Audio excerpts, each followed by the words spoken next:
Assalamualaikum warahmatullahi wabarakatuh. Dan selamat sejahtera, bertemu lagi saya Zaza. Dan ini Zaza bersama suami berada di sini, iaitu di Kota Baru, Kelantan. Okey.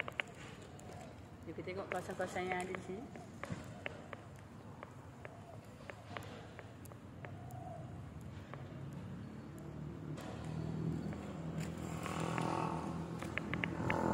Okey.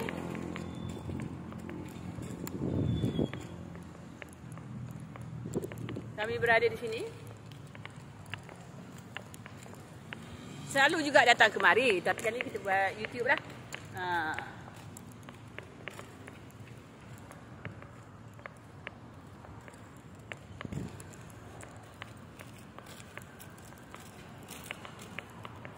Hari ni tema dia Harimau Bintang, jadi banyak pakaian bercorak Harimau Bintang lah. Masuk beg.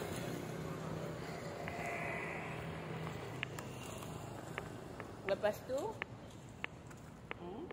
beli kasut kat Siti Khadijah tadi. Ada pergi hari tu. Tempat yang biasa kalau datang ke Kelantan kita akan melawat, kat sana. Okey. Okeylah.